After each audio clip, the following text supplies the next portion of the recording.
Né? E vamos mais ou menos já dando início ao nosso encontro, e depois os demais que forem chegando vão se ajuntando aqui ao nosso grupo, né? Sejam muito bem-vindos. Inicialmente, agradeço, né, por ter aceitado de fazer mais uma vez, ao menos nesse dia de hoje, o nosso encontro de forma virtual, dada, né, certas situações ainda de saúde que a gente está passando. Então, muito bem-vindos.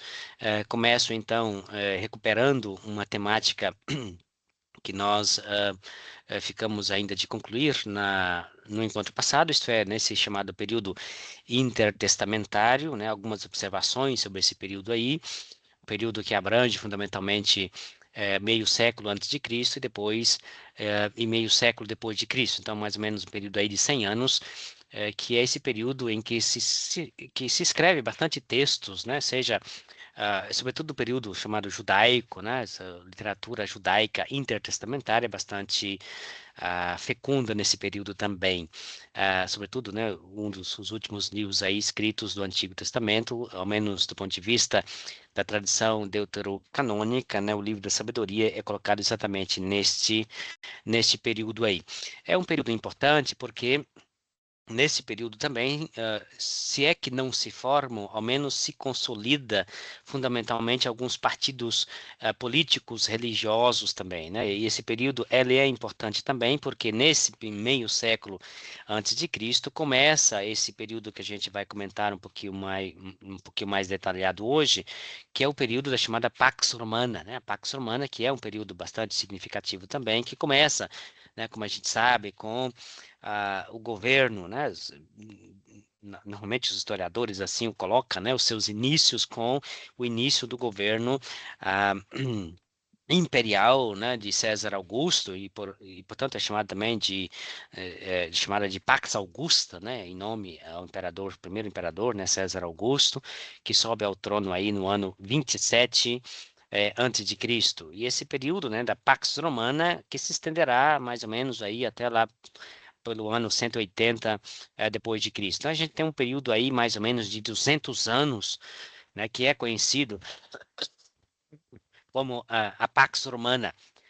Essa Pax Romana é profundamente marcada, né, pela expansão e a consolidação do Império Romano, né, que embora ah, não foi um período de paz absoluta, né, porque o Império Romano realmente usou a força militar, né, o seu poderio, sobretudo, né, administrativo, para poder se impor em diversos povos e culturas, mas conseguiu mais ou menos manter aí um império, né, mais ou menos, né, mantido debaixo da força, né, controlado debaixo de uma força militar que é conhecido como Pax Romana.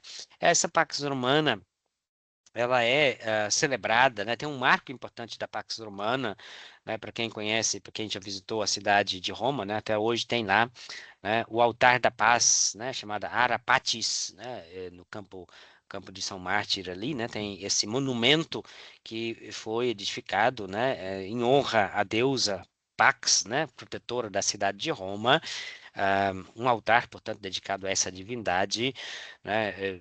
No ano 9 antes de Cristo. Então, é um monumento importante, né?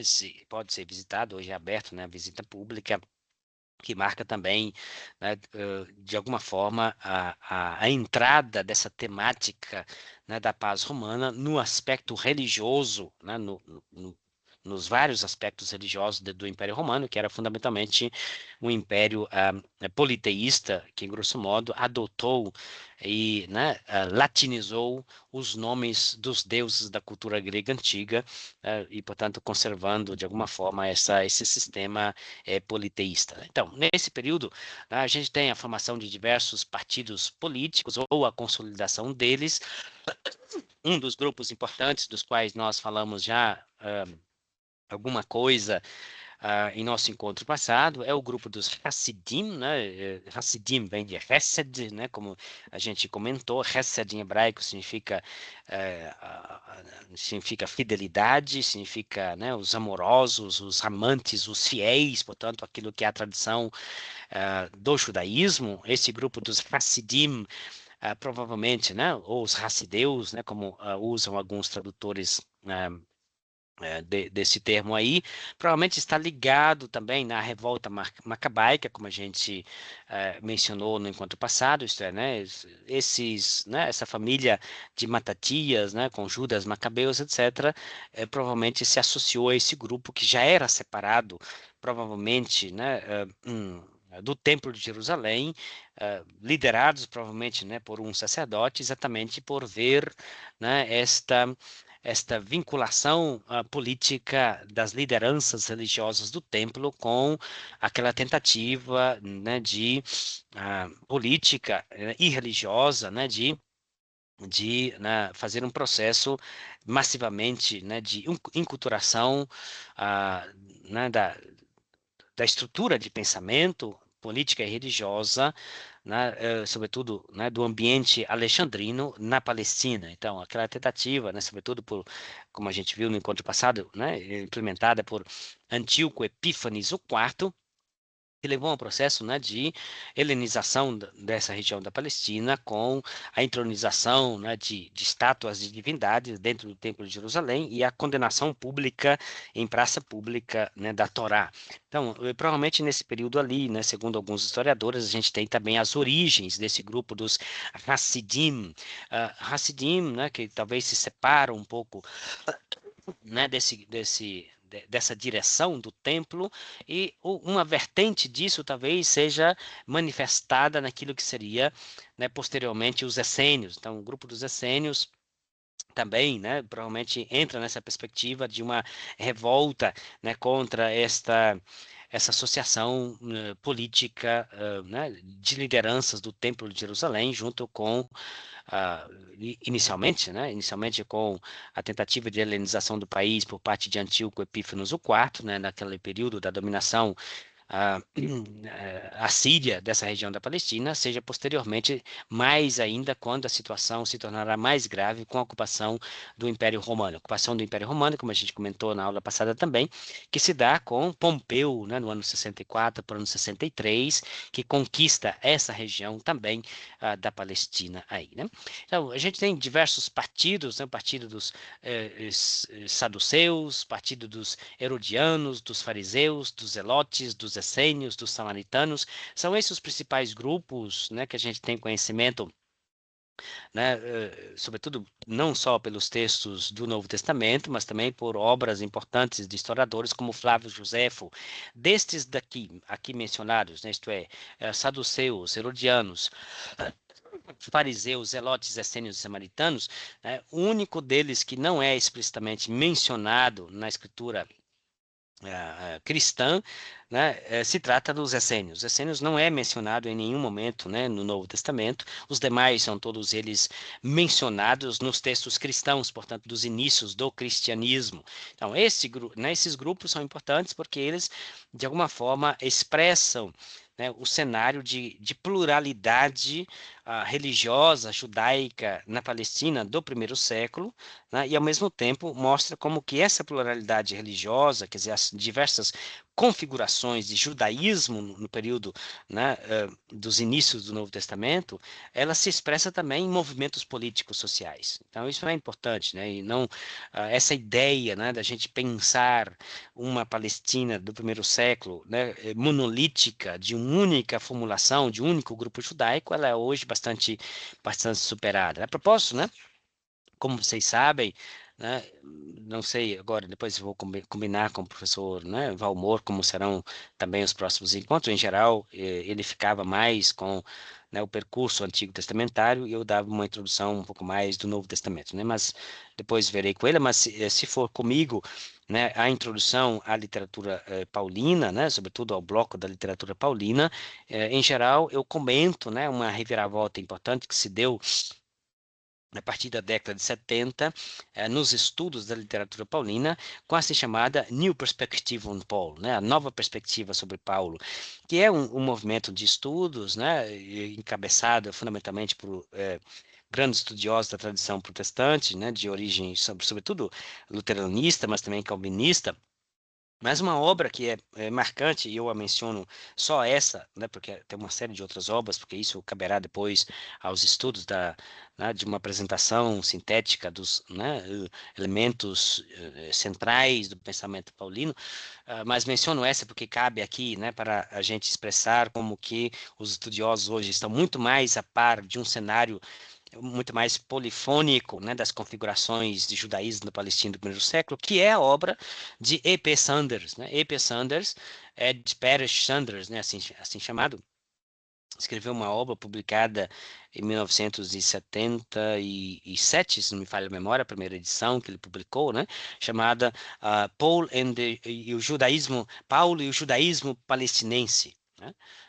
Paulo e o Judaísmo Palestinense. Eu acho que, não sei se foi recentemente traduzida para o português, mas até há pouco tempo atrás tinha somente na versão original inglesa, Paulo e o Judaísmo Palestinense, se não me falha a memória, publicado em 1977, né, no qual Ed Parish Sanders, né, fez uma pesquisa que, grosso modo, abarcou aí, né, um período bastante extenso, né, de consulta às fontes judaicas e rabínicas envolvendo, né, 3 séculos antes de Cristo, aquilo que ele, né, encontrou do judaísmo, e 3 séculos depois de Cristo, um período cronológico de 600 anos, né?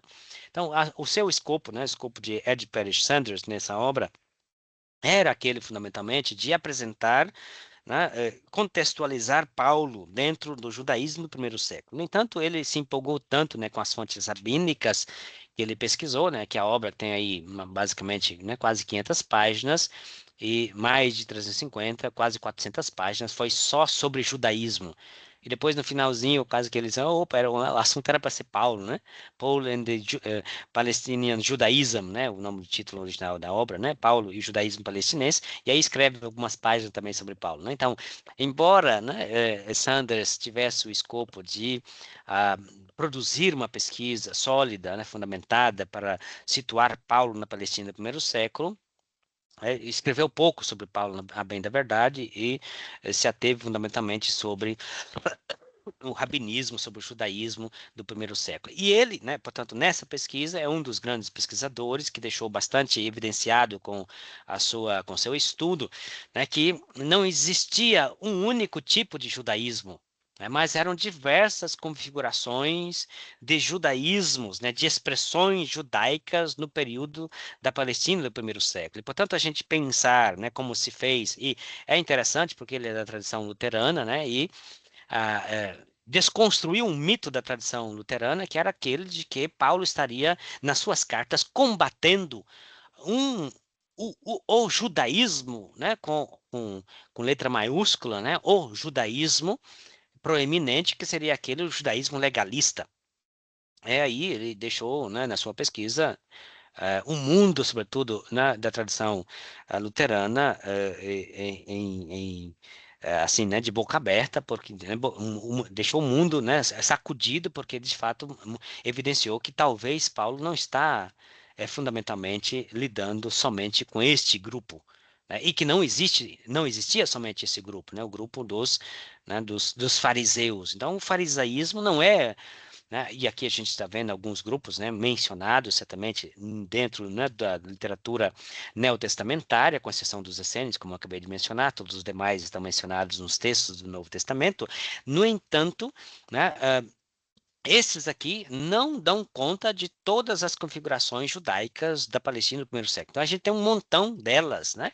Esses são os principais que a gente menciona aqui, porque são estes que são mencionados massivamente, com exceção, repito, dos essênios, que são mencionados na literatura do Novo Testamento. Então, o que a gente tem são, né, judaísmos da Palestina do primeiro século, assim como também, né, a configuração do cristianismo, já que a gente está começando aqui né, a varcar, né, atravessar, né, do período Antigo Testamentário para o Novo Testamento, é importante também a gente mencionar que na configuração do cristianismo não se configura uma única vertente cristã, né? Nas origens a gente tem também diversas configurações cristãs. Então a gente hoje fala, né, os pesquisadores falam dos cristianismos originários no plural, né, e porque não existia uma única forma né, definitiva, sei lá, né? Depois, no processo mais tardio, a gente vai ter certamente, né, uma sobreposição de uma certa vertente cristã sobre outras, mas isso a gente vai ver um pouquinho mais para frente, né? Então, o grupo dos saduceus, né, eram certamente, né, aqueles detentores do poder religioso, muito mais vinculados ao Templo de Jerusalém, né, defendendo a ordem estabelecida. Normalmente eram considerados como conservadores. Grosso modo, os saduceus eram sacerdotes, né, como eu mencionei muito brevemente também no encontro precedente. Ah, os saduceus provavelmente estão ligados, né, a uma construção muito mais mítica, talvez, do que histórica, vinculados a Sadoc, né? Daí Saduceu, né? Vinculado à figura do grande sacerdote Sadoc, ou Sadoquitas, daí também a origem dos saduceus, né? A maior parte dos pesquisadores vão nessa linha, né? Estou me referindo mais explicitamente sobre Edmond Lupieri, né? Um grande pesquisador, né? Dos cristianismos originários, por exemplo, né? Ele é desse parecer que os saduceus, na verdade, seriam, né, uma construção, quer dizer, eles se afirmam no poder no período ah, pós-exílico e, sobretudo, depois da reforma macabaica, exatamente por, né, construir um mito da sua vinculação à linhagem saduquita. É Sadoc, né, como eu mencionei, que é aquele sacerdote que foi configurado, né, como sumo sacerdote no período do início da monarquia, né, de Salomão, né, depois que Abiatar, né, o então sacerdote que acompanhou, né, durante basicamente toda a vida de Davi, né, mas quando Davi, né, cai doente, né, no leito, né, de morte, Abiatar acaba apoiando um dos filhos de Davi para ser, né, o novo monarca, Adonias, e aí, né, Salomão, uma vez que sobe ao trono, evidentemente, né, exclui Abias, né, e confirma Sadoc como sumo sacerdote. Então, realmente, né, a gente tem aí, né, uma construção mítica da vinculação dos sadoquitas ou saduceus a essa figura que remontaria ao período da monarquia salomônica, de uma linhagem direta, né, de Abraão, não, de uma linhagem direta de Arão, né, por vias do neto, né, sobretudo do neto de Arão. Então, né, os saduceus majoritariamente são desta categoria, né, de sacerdotes, né, de uma linhagem mais pura, tidos muito mais como conservadores, né, porque eles né, do ponto de vista, né, e aí eles formam uma configuração de judaísmo. Isso é importante a gente ter em mente, né, que não é somente um grupo político, mas é uma configuração de um estilo ah, ah, judaico, isto é, né, de um grupo que assenta, né, a sua halaká. A halaká é toda a discussão, toda né, a determinação em conjunto, depois de diversas discussões de como cumprir as exigências da lei mosaica. Então, a halaká, né, própria dos saduceus é aquela que se estabelecia fundamentalmente na Torá de Moisés, né, e, portanto, os saduceus, né, tinham como elemento muito superficial, não diria, mas assim de muito menor importância, né, o restante da escritura, quer dizer, a escritura judaica, né, como a gente já conhece hoje, como os judeus a conhecem hoje, majoritariamente, né, tripartida em três blocos, a Torá, os Neviim, Ketuvim, né, a lei, os profetas e os escritos. Para este grupo aqui, o que é fundamental é esse bloco, né, da Torá, o que é, portanto, né, palavra de Deus, né, com selo de qualidade, né, na qual, né, a qual foi revelada diretamente por Deus a Moisés no Monte Sinai, com Moisés, com quem Deus, né, falava face a face, portanto, né, ou boca a boca, né, o texto hebraico não fala com raríssimas exceções, né, não fala face a face, mas diz boca a boca, né, tem toda uma tradição bíblica, né, de que ninguém pode ver a face de Deus aí permanecer vivo. Portanto, né, a tradição escriturística, né, expressa de forma ligeiramente diferente, né? Deus que falava com Moisés boca a boca, isto é, né, que a boca a, de Moisés se identifica com a boca de Deus. E, portanto, quando Moisés abre a boca para falar, é a boca de Deus falando. E por isso, né, a gente tem né, Moisés como o maior de todos os profetas, como né, foi declarado pelo próprio Deus em Números capítulo 12, 13. Isto é, né, que Deus fala de forma, né, fala com os seus mensageiros, né, com os seus profetas através de sonhos e visões, mas não é assim com o meu servo Moisés, né, aquela disputa né, em Números capítulo 12 que Arão tem, né, juntamente com Miriam em confronto com Moisés. Deus toma a defesa de Moisés dizendo não é assim com o meu servo Moisés, né, quando eu me revelo a algum profeta é por meio de sonhos e visões. E, portanto, o profeta tem o trabalho né, de interpretar o sonho e a visão. Não é assim como meu servo Moisés, diz Deus, porque com ele eu falo boca a boca, né, e a ele está confiada toda a minha casa. E, portanto, a gente tem né, uma colocação de Moisés acima de qualquer outro personagem dentro da Escritura, e, portanto, né, Moisés, a palavra de Moisés, né, é a palavra de Deus, e a palavra de Moisés está na Torá, o livro da lei de Moisés. Portanto, os saduceus, muito mais conservadores, né, se atinham como fonte reveladora, como palavra, portanto, autoritativa, escritura autoritativa, a Torá, e não os demais livros. Portanto, o bloco dos Neviim e dos Ketuvim, acolhidos também, até certa medida, por parte né, dos saduceus, mas na medida em que esses blocos aqui, Neviim e Ketuvim, profetas e escritos, seriam a mera ilustração né, do quanto é bom, do quanto é exitoso, do quanto é benéfico, benéfico no sentido de bênção, né, quando alguém cumpre a Torá e vice-versa, né? Uma ilustração também negativa, na medida em que alguém não cumpre a Torá, na medida em que alguém não a pratica, não lê, não a medita, não a pratica, desgraças e tragédias que acontecem. Mas os blocos de Neviim, Ketuvim, de profetas e escritos, não são um conjunto de revelação da palavra de Deus sobre o qual se possa legislar. No bloco dos profetas e dos escritos, não se pode vincular uma halakha, né, para os saduceus. A halakha, quer dizer, o conjunto das normativas de vida estabelecidas por Deus para com seu povo, está na Torá de Moisés e ponto final. Né? Então, por isso eles eram considerados mais conservadores, né? E para manter-se né, no poder, né, evidentemente, né, como sacerdotes, e com esse discurso de uma vinculação ao grande Sadoc, eram eles, né, as suas famílias, quem se substituíam né, na liderança do grupo sacerdotal como sumos sacerdotes no período da Palestina do primeiro século. Né? Então, a colaboração com o Império Romano né, visava também garantir né, a confirmação por parte da autoridade externa, né, dessa autoridade religiosa suprema dos saduceus. Não acreditavam na ressurreição, por quê? Porque a ressurreição, né, como a gente viu também muito brevemente no encontro precedente, a ressurreição, ela não aparece, né, a temática da ressurreição não aparece em momento nenhum dentro da Torá. Isso não é um elemento de revelação bíblica da Torá.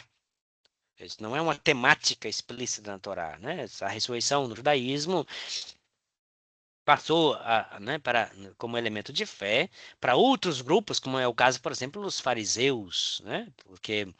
Porque a ressurreição se trata dela né, em textos ou dos profetas ou dos escritos. Textos proféticos, mencionei brevemente, né? Recordem-se de Ezequiel capítulo 37, aquele texto extraordinário sobre a profecia de Ezequiel, ordenado por Deus, sobre ah, né, sobre os ossos ressequidos. E, portanto, né, nesses ossos ressequidos, né, que com o Espírito de Deus que faz voltar à vida. Então, ali algum elemento já né, da temática da ressurreição, embora, né, ali provavelmente se trata de uma metáfora que represente toda a nação que está num período de exílio e, portanto, em contato com a gentalha do mundo, né, com os gentios, assim chamados, que são, né, que estão atolados na imundície, né, das trevas e, portanto, né, contaminam, portanto, o seu povo e, portanto, o povo está numa situação de morte, representado pelos ossos ressequidos, e uma vez que, né, recebem, né, o Espírito de Deus, é o próprio Deus que arranca da situação de morte toda a sua nação. Mas a temática, né, da ressurreição do indivíduo, né, como a gente deu uma olhadinha muito brevemente na aula passada também, né, se trata de Daniel capítulo 12. Daniel, que está no bloco dos Ketuvim, dos escritos, né, portanto, na organização da tradição judaica, está no bloco dos escritos. Por isso, os saduceus, né, que tinham como texto sagrado, como texto, palavra de Deus autoritativa, somente a Torá de Moisés, sobre a qual, né, se poderia vincular uma halaká autêntica e verdadeira, evidentemente não acreditavam na ressurreição. Né? Incluíam, né, também a nobreza leiga, além de sacerdotes, né, porque aí a vinculação econômica entrava sempre, né, também nessa perspectiva, além, né, de serem chefes dos sacerdotes, anciãos do sinédrio, não tinham influência sobre o povo, em geral não eram aqueles que tinham grande influência sobre o povo, tá? Talvez quem mais tinha influência sobre o povo era o grupo dos fariseus, como a gente vai ver logo na sequência, né? Mas controlavam a justiça nos tribunais, certamente, eram eles, né, talvez a maior palavra autoritativa nos tribunais. Os herodianos, né, como né, o próprio termo indica, são os partidários de Herodes, né, talvez vinculados aí, cooptados, né, para a administração do próprio Herodes. Também eram muito conservadores, embora não fizessem muitas concessões em vista de ocupação de cargos públicos, né? Por quê? Porque, né, como a gente sabe, a figura de Herodes o Grande, né, Herodes é bastante controverso, porque, primeiramente, né, a monarquia em Israel, como a gente sabe, né, desapareceu há muito tempo, né? Depois do chamado exílio da Babilônia, com o fim da monarquia, né, a monarquia judaica nunca mais foi, né, plenamente restabelecida, nunca mais foi plenamente estabelecida, né, e Herodes consegue, né, o título de basileus, de rei, né, junto ao triunvirato romano, né, porque antes ainda da instauração, né, do Império Romano com César Augusto, Herodes, portanto, né, o Grande consegue, né, o título de Basileu, né, no ano 37 a.C., um pouquinho antes, né, o título de Basileu, pela força, porque essa região, a região da Palestina, né, eu uso aqui Palestina não no sentido político, mas no sentido geográfico, tá? Né, hoje Palestina tem, né, conotações políticas bastante diversas, né, muito particulares, em conflito com israelenses e palestinos, etc. Então, eu estou usando aqui o termo explicitamente com referência, né, ao espaço geográfico e o espaço geográfico, digamos assim, muito mais estabelecido segundo os critérios do Deuteronômio, isto é, né, que vai desde ao Oriente, né, o Rio Jordão, ao Ocidente, o Mar Mediterrâneo, tá? Então, as montanhas do Hermon, extremo norte, e ao extremo sul, o Mar Morto. Então, eu estou me referindo, quando né, eu me refiro ao termo Palestina aqui, estou me referindo a esse espaço geográfico biblicamente estabelecido segundo os critérios do Deuteronômio e não a um aspecto político, tá? Seja como for, então, né, a Palestina nesse período, né,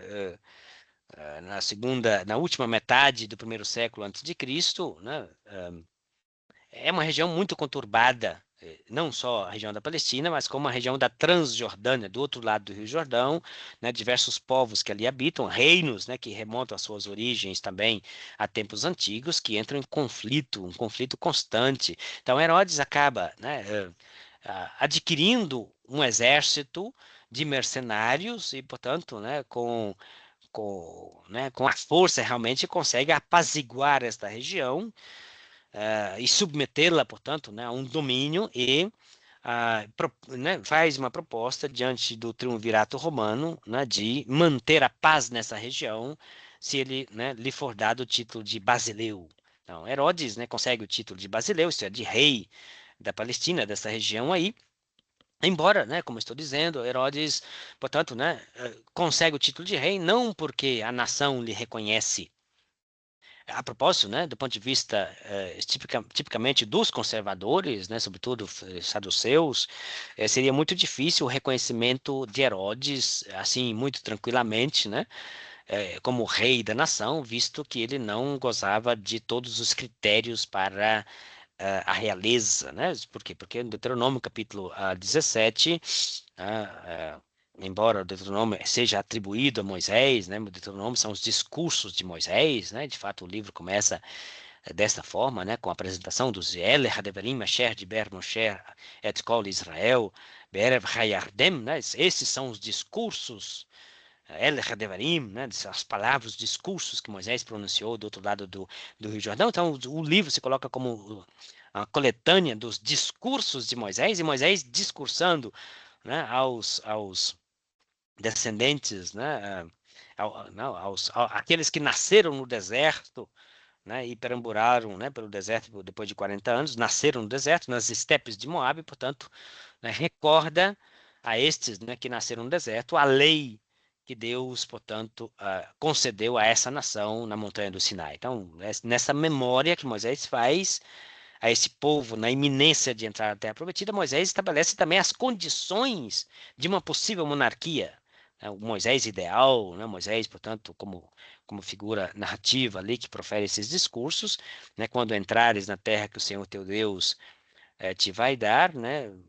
Chegará o dia em que, né, vocês vão querer ter um rei. E estas são as condições. E a primeira condição era que seja um dos vossos filhos. E, portanto, precisa ter uma espécie de, né, pedigree judaico, né, para ser monarca em Israel. Não é o caso de Herodes. Herodes, né, não gozava de um pedigree judaico, era da região da Nabateia. Nabateia, os nabateus, né, foram conquistados, né, pelos hebreus, e houve uma certa miscigenação. Então Moisés não tem, perdão, Moisés não, Herodes, o Grande, assim chamado, não tem pedigree, não tem, né, não tem sangue puro judaico, né, como primeiro critério para ser, né, rei de Israel. No entanto, conseguiu, como eu mencionei, né, esse título de Basileu, de rei junto ao triunvirato romano, né, e se impôs à força. Então, Herodes, o Grande, se impõe à força como rei e, portanto, né, a visibilização do braço romano na Palestina, embora, né, essa região também contava massivamente, como todas as regiões conquistadas pelo Império Romano, contava também, né, com a milícia romana, contava, portanto, com o exército romano, e, sobretudo, Herodes, né, contava com esse apoio militar romano, né, sobretudo né, nos eventos festivos na cidade de Jerusalém, necessitava, né, de reforços para que não houvesse aí, por conta da grande aglomeração das festividades, não houvesse aí reviravoltas, né, e sublevações, né, contra o Império Romano. Então Herodes, né, era de braços dado, né, com o Império Romano, Império Romano que se fazia presente nessa região, sobretudo, né, pelo governador, né, da região da Síria inteira, né, então a província siríaca tinha, né, né, um chefe dessa grande região que respondia diretamente, né, a Roma, né, e Herodes, que, portanto, que estava debaixo dessa hierarquia e, portanto, fazia uma relação, né, religiosa, política, também com o Sanedrim, com o Sinédrio. E esses grupos todos, né, estão aí, de alguma forma, também presentes no Sinédrio Romano. Então, os herodianos, né, são os partidários de Herodes, muito provavelmente, né, cooptados, né, na atividade política na administração na cidade de Jerusalém, conservadores, estavam no poder civil, né, opositores fortes, dos zelotas, né? Porque os zelotas, né? Outro grupo que a gente vai dar uma olhadinha para frente, são esses que faziam uma rejeição aberta, né? E armada, inclusive, né? Uma espécie de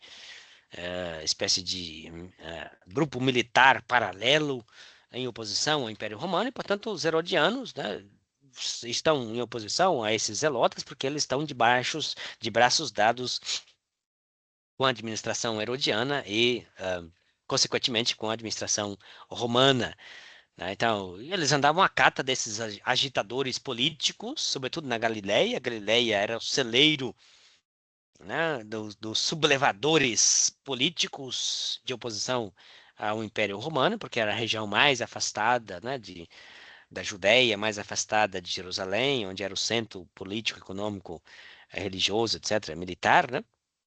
E por isso, né, ficava sempre de olho nessa região da Galileia, essa Galileia dos gentios, assim chamado, né, assim chamada, era ali que, né, normalmente surgiam, e também era ali normalmente que se concentrava a maior parte dos zelotas que faziam essa preparação militar para aguardar, né, a chegada do Messias, né? Quando o Messias chegasse, já tinha um exército treinado, preparado, né, bem disposto, né, para acompanhar o Messias e né, ingressar, portanto, militarmente na cidade santa de Jerusalém e por fim o Império Romano.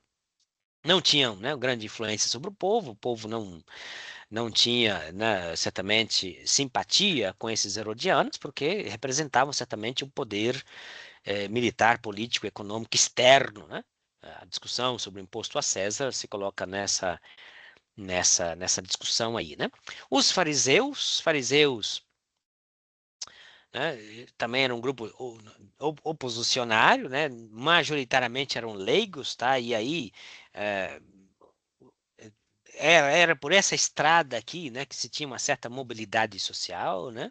É interessante isso, né? A gente conhece também né, por registros do Novo Testamento, uma das famosas escolas de Jerusalém, né, na Palestina do primeiro século, né, a escola de Hillel, né, a escola de Hillel, né, cujo talvez membro mais ilustre mais conhecido, né, seja Gamaliel, né, Gamaliel é citado nos Atos dos Apóstolos porque foi o grande mestre de Paulo. Paulo, portanto, né, foi educado aos pés de Gamaliel. Gamaliel é da escola de Hillel. Hillel era um leigo, né, curiosamente, né, uma escola rabínica que não gozava, portanto, né, dos critérios sacerdotais, né? E, portanto, né, se você quisesse, de alguma forma, né, subir aí na hierarquia social, né, você poderia se valer né, do estudo da lei. Tá? Você poderia ser um estudioso, né, da lei, das tradições, etc., e poderia, né, praticar isso, e você se tornar uma pessoa influente na sociedade na época de Jesus. Então, né, esses que eram piedosos, certamente, né, embora ah, a tradição cristã, né, os satanizou duramente, né, isto é, porque, né, sobretudo o Evangelho de Mateus, capítulo 26, né? Tem uma lista ali de ais que Jesus faz, né? Ai de vós, escribas e fariseus hipócritas, né? Então, a ideia de farisaísmo, né? Hoje, né? Se tornou um adjetivo, inclusive, né? Né? O fariseu é aquele que é um legalista, né? Alguém que se preocupa somente com aparência, etc., né? Mas hoje os estudiosos, né, conhecendo também pelas informações de Flávio Josefo, sabe muito bem que essa classe, a classe dos fariseus, ah, eram piedosos, né? Tinham majoritariamente, né, um intuito de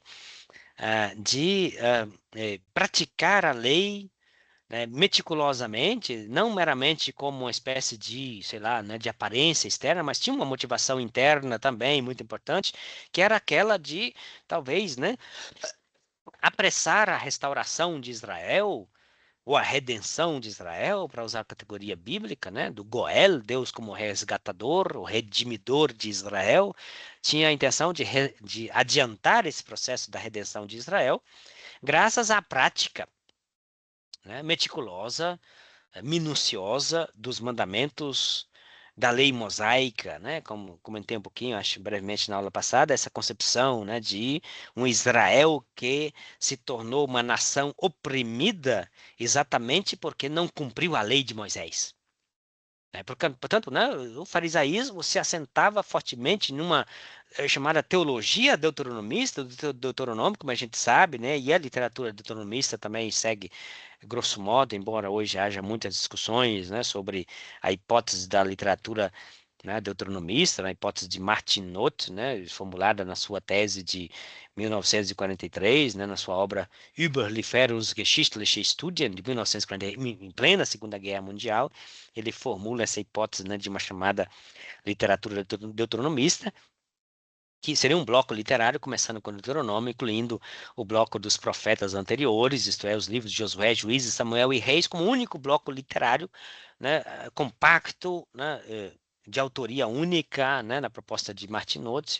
Essa é uma das suas ideias que foi, né, logo criticada e superada, mas seja como for, né, a literatura deuteronomista, no seu conjunto, embora haja discussões, né, e, sobretudo, o livro do Deuteronômio postula uma relação de Deus com o seu povo, mediada pela aliança da lei, né, o livro da lei, o livro da aliança. Né, o livro do Deuteronômio usa essa expressão, o livro da aliança. Né, o livro da aliança. E, portanto, né, a relação de aliança que Deus tem com o seu povo é mediada pela lei.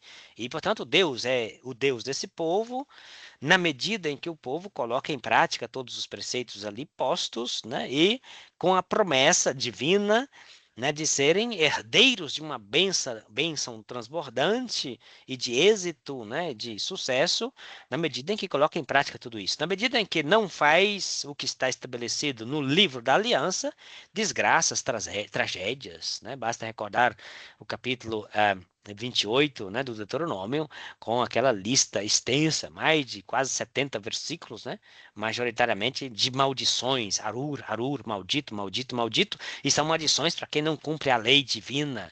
Né? Entre as maldições, né, no final do capítulo 28 do Deuteronômio, está Moisés, portanto, né, pré-anunciando, né, no contexto narrativo do livro, certamente, desculpe, né, pré-anunciando o exílio da Babilônia. Então, as desgraças para Israel, as tragédias, exílio, dominação de povos estrangeiros é consequência do não colocar em prática ah, as exigências da lei do livro da aliança.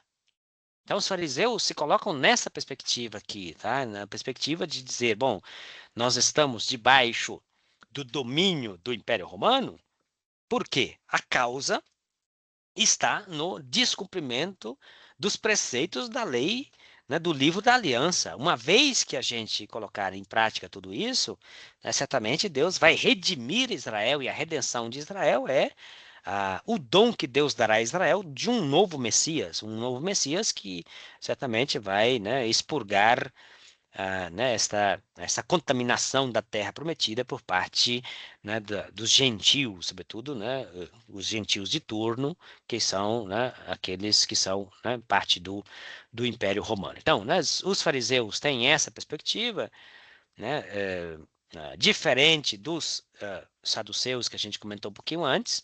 Né, os fariseus assentavam, portanto, a sua halakha, portanto, né, as normas explícitas as normas explícitas, né, portanto, do cumprimento dos preceitos, etc., se fundam não somente na perspectiva, né, da Torá, mas também dos Neviim e dos Ketuvim, né, portanto, dos profetas e escritos, né, o conjunto completo da escritura judaica, né, pode, portanto, ser, né, o fundamento de uma halakha. Então, os fariseus entram nessa perspectiva. É interessante, né, porque os fariseus, por, né, aceitarem como normativo o bloco dos Neviim, e sobretudo o bloco dos Ketuvim, vão também entrar em contato com aquela perspectiva apocalíptica da qual nós comentamos na aula passada. E a perspectiva apocalíptica, né, que de alguma forma, né, vai vendo essa figura do Messias que Deus enviará para a redenção de Israel, mas a apocalíptica que se distancia, portanto, né, do grupo do farisaísmo, na medida em que vai, né, explicitar a origem do mal no mundo, não na transgressão da lei. Portanto, a observância da lei mosaica não será a solução para os problemas de Israel, na perspectiva da apocalíptica, né? Adianto isso, tá? Mas e depois, ou eu, né, o professor Valmor, certamente vai voltar sobre essa temática quando a gente for discutir um pouquinho sobre a figura de Paulo, né? O que acontece com Paulo, a suposta, entre aspas, conversão de Paulo não será uma mudança de igreja, não é que ele vai deixar de ser judeu para ser cristão, né? A ideia de cristão é anacrônica para o período, né, de Paulo, né? Os cristãos vão ser chamados de cristãos, né, em Antioquia da Síria mais tarde, quando Paulo não mais terá existido, né? A ideia de um grupo distinto do judaísmo, configurado como cristãos, é posterior a Paulo. Então, né, quando se fala de conversão de Paulo, estamos falando certamente de outra coisa e não de uma mudança de religião por parte de Paulo, né? Mas Paulo fará certamente uma metanoia, né, ideia de conversão, uma mudança de pensamento, porque vai passar desse sistema de pensamento farisaico, né, para um sistema de pensamento majoritariamente marcado pela apocalíptica judaica, que vê a origem do mal no mundo numa perspectiva transcendente, de uma rebelião cósmica, e que, portanto, né, a restauração, seja de Israel, seja da humanidade, não passa pela observância dos preceitos da lei mosaica, mas passa por uma ação divina, seja diretamente pelo próprio Deus, seja através de um seu mediador, que seria um Messias com prerrogativas divinas, portanto, uma figura sobre-humana que tivesse poder sobre as forças do mal.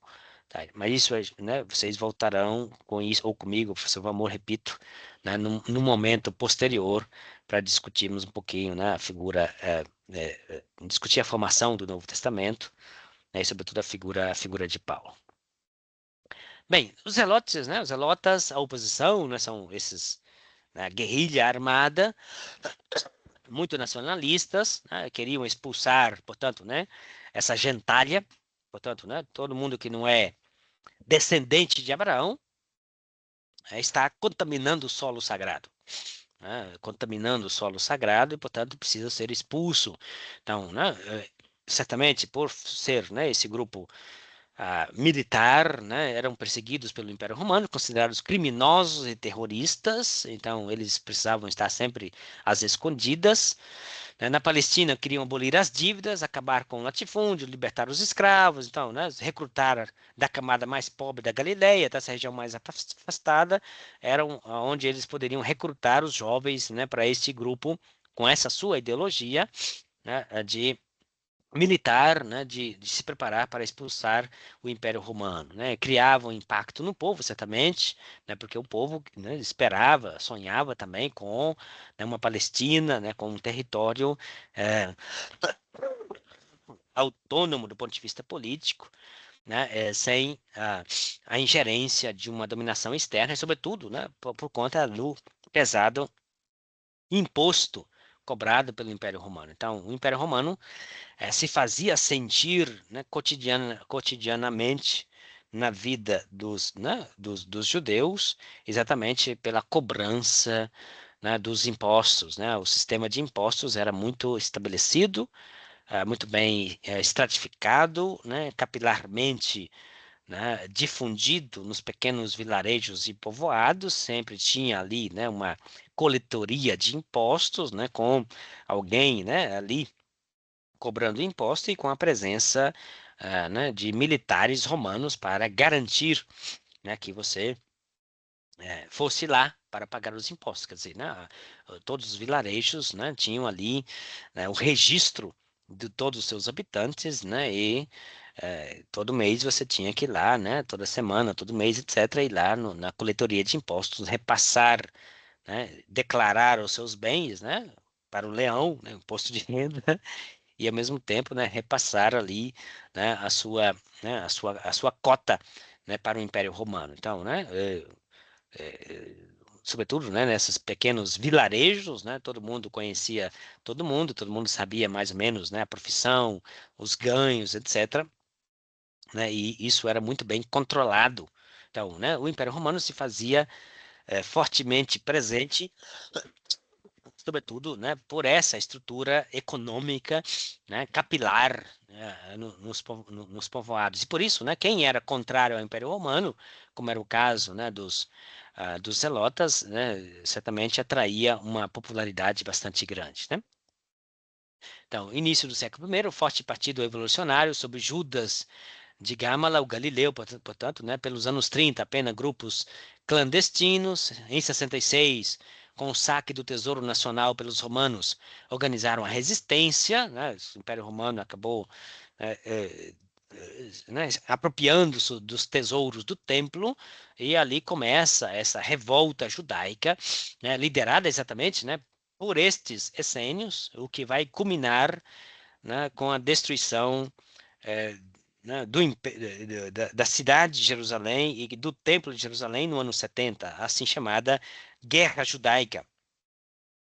A Guerra Judaica, que termina no ano 70, né, grosso modo, né, os últimos, né, os últimos, né, combatentes se refugiaram em Massada, né, segundo as descrições, né, de Flávio Josefo, naquela fortaleza construída por Herodes o Grande, né, e depois, né, de muito tempo, em que o Império Romano consegue, o exército romano consegue fazer ali uma rampa para conseguir subir naquela montanha, naquela fortaleza no alto da montanha, os últimos, né, se suicidaram, né, se suicidaram e, portanto, não se renderam ao Império Romano. Não, né, os zelotas são mencionados na Bíblia, né, sobretudo no grupo dos apóstolos, no grupo né, daqueles escolhidos por Jesus. A gente tem a presença, né, do chamado Judas o Zelota, né, perdão, Simão o Zelota, embora Judas Iscariotes, né, alguns quiseram vinculá-lo, né, historicamente ao grupo dos Zelotas, mas é uma discussão um pouco mais complicada que não vou entrar nela agora. Mas certamente, né, um grupo conhecido por Jesus e não era boa coisa, né, do ponto de vista político, quer dizer, não era uma mensagem política muito positiva, o fato de que Jesus tinha no seu grupo membros ou pertencentes ou ex-pertencentes ao grupo dos Zelotas, né? Então, assim, se Jesus tivesse intenção, né, de ser um populista, isso, né, poderia, né, atrair, né, quer dizer, era uma situação controversa, né? Certamente muita gente, né, apoiava o grupo dos Zelotas por serem opositores do Império Romano, mas, sobretudo, autoridades de poder eram contrários a esta situação, né? Os essênios, né, essênios, ah, uma comunidade, né, de uma disciplina muito rígida, né? É interessante que Flávio Josefo comenta muito, né, na sua obra, né, Guerra Judaica, comenta bastante sobre os essênios. A gente tem pouca coisa sobre os essênios, eles não são mencionados no Novo Testamento. Ah, mas né, o que a gente tem é bastante expressivo, sobretudo com a descoberta arqueológica desse assentamento às margens do Mar Morto, né, ali a parte norte do Mar Morto, mais ou menos 200 metros de distância, né, do mar, você tem esses restos arqueológicos, né, de um assentamento. E nesse assentamento, né, né, ali os arqueólogos evidenciaram, né, um grupo de homens, e a propósito também de mulheres, certamente, né, do lado foi descoberto os restos, né, de um cemitério antigo, né, com, né, presença, seja de homens, seja de mulheres, seja também de crianças, o que é bastante curioso, né? Mas o que é interessante é que ali, naquele assentamento dos essênios, né, a menos de 100 metros, você tem aquelas formações rochosas, né? Estamos do lado do Mar Morto, e ali a gente já tem duas grutas, dentro das quais foram encontradas, né, encontrados alguns cestos, né, de barro, né, de pote de barro, com livros, com rolos dentro, e a famosa descoberta, né, dos chamados pergaminhos do Mar Morto, assim chamados classicamente Dead Sea Scrolls, né, os pergaminhos do Mar Morto. E por estar ali, né, a menos de 100 metros do assentamento, né, desse assentamento, é atribuído a eles, né, este conjunto literário muito extenso, né, que né, atesta, né, um grupo, portanto, né, que tinha uma produção literária de cópia de textos sagrados, né, todos os livros da tradição judaica, todos os livros hebraicos do Antigo Testamento, né, foram encontrados, né, cópias deles, e não só uma cópia, né, para alguns livros, sim, você tem pequena cópia, pequeno pedaço de um livro ou outro, né, mas para outros livros, se foram encontradas várias cópias, então não era, né, uma cópia só para eles. Se vê que era uma espécie de casa editora, né, de copiar muitos livros para difusão desses livros, ou para venda, ou para distribuição de alguma forma. Então era um grupo, né, que não frequentavam o Templo de Jerusalém, contestavam a legitimidade dos sumos sacerdotes, sobretudo aqueles que fizeram aliança com o poder político econômico do Império Romano, provavelmente eram liderados por um sacerdote, né? E nesse assentamento eles viviam, portanto, uma prática meticulosa, né, das tradições religiosas, eh, eh, se colocando, né, como aqueles que se retiraram ao deserto por ordem do próprio Deus, né? Na leitura que eles fazem de Isaías capítulo 40. Isaías capítulo 40 é o texto, né, que normalmente os evangelistas aplicam a João Batista, né, de uma ordem de ir para o deserto, né, quando voz daquele que clama, o texto hebraico segue nessa natureza, Isaías capítulo 40, versículo 3 para frente, né, voz do que clama no deserto, dois pontos, perdão, voz do que clama, dois pontos, no deserto preparai o caminho do Senhor. Então eles se auto-identificavam como, né, aqueles cumpridores dessa ordem divina, voz daquele que clama, no deserto preparai o caminho do Senhor, tornai reta as suas veredas, né? E, portanto, né, eles foram para o deserto para o cumprimento disso. É curioso, né, que a citação desse texto que os evangelistas fazem para aplicá-lo a Jesus, perdão, para aplicá-lo a João Batista, eles mudam a sinalização, né? Não voz daquele que clama, dois pontos, no deserto preparem o caminho do Senhor, mas colocam, né, os dois pontos depois do deserto, voz daquele que clama no deserto, dois pontos, preparai o caminho do Senhor. Por quê? Porque João Batista já está no deserto, né, e já está preparando o caminho do Senhor. Mas seja como for, né, esse grupo, propósito, né, uma séria discussão, né, para saber se de fato esse grupo é o grupo dos essênios, para saber se esse grupo está vinculado a esses escritos ou não, etc., né? Provavelmente estão, porque ali no assentamento dos essênios foi encontrado, né, uma grande mesa que servia para escrever, né? É chamado, a propósito, né, de scriptorium, mesa de escrever, né?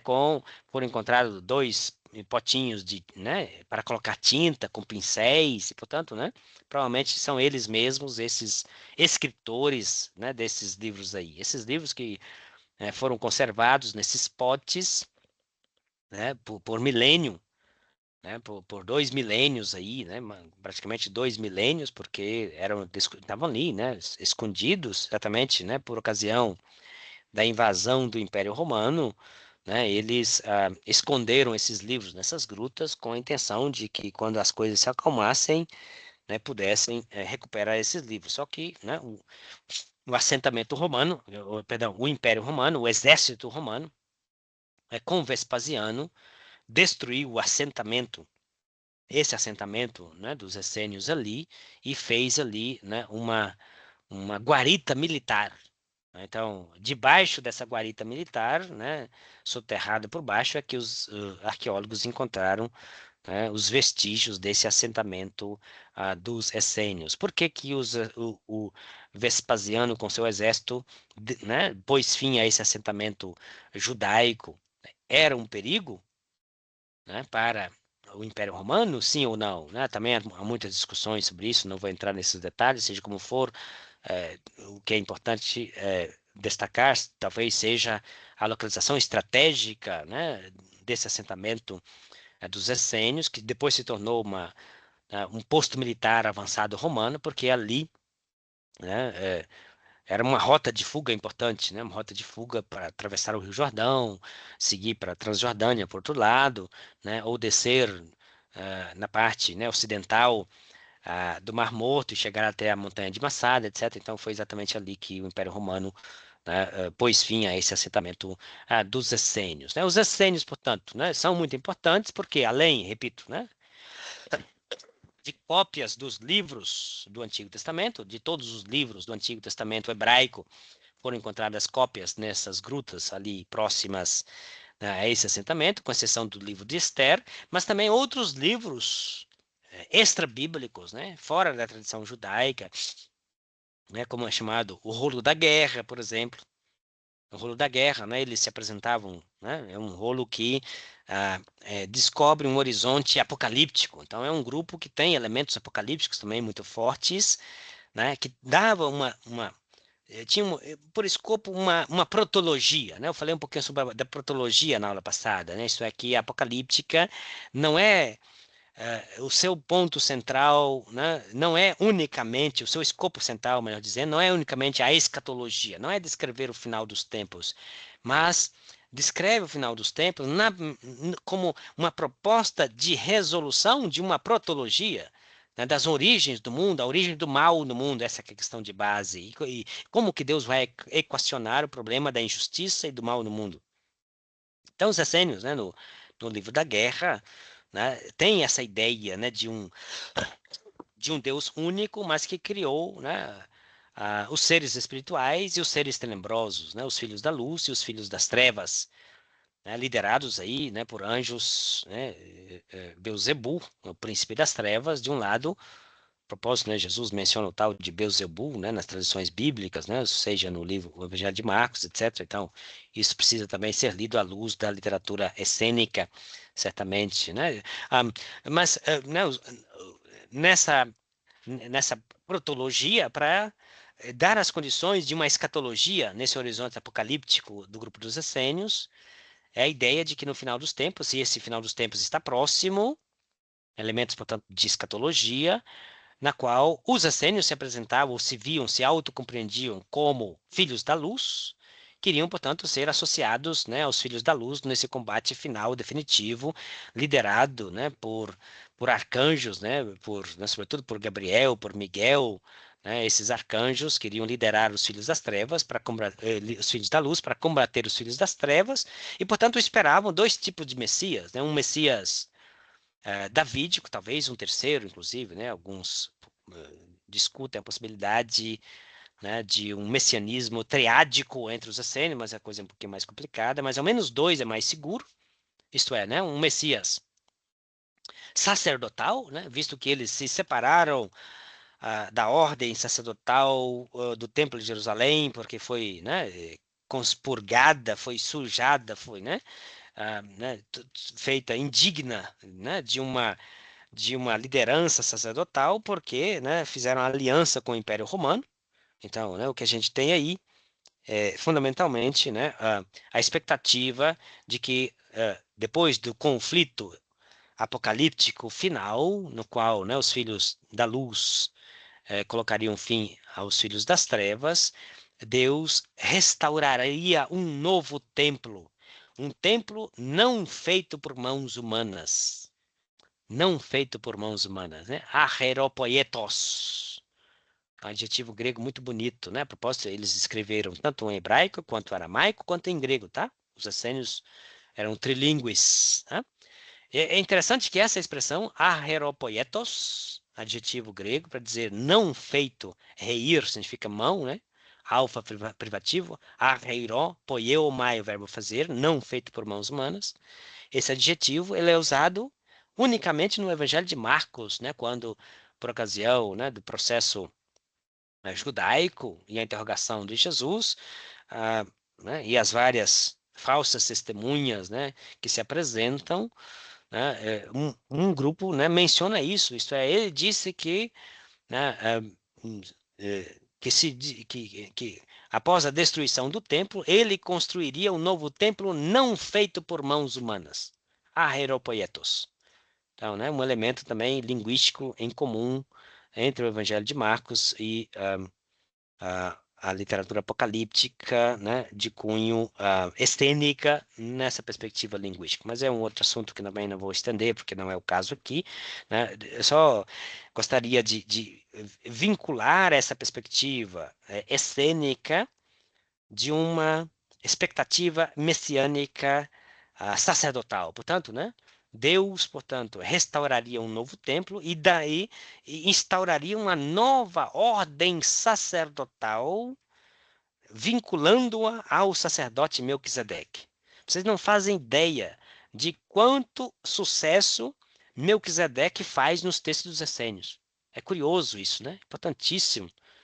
E, a propósito, né, de novo, né, é importante recordar que Melquisedeque é mencionado duas vezes somente no Antigo Testamento, ou seja, um encontro desse rei e sacerdote, né, que se encontra com né, se encontra com Abraão em Gênesis capítulo 14, né, seja no Salmo 110, né, um salmo composto provavelmente, né, pelos levitas da casa real de Davi, né, por ocasião de uma festa celebrativa, né, aniversário da sua realeza. Tu és sacerdote para sempre, segundo a ordem de Melquisedeque. Todo mundo sabe, né, que Davi se arvorou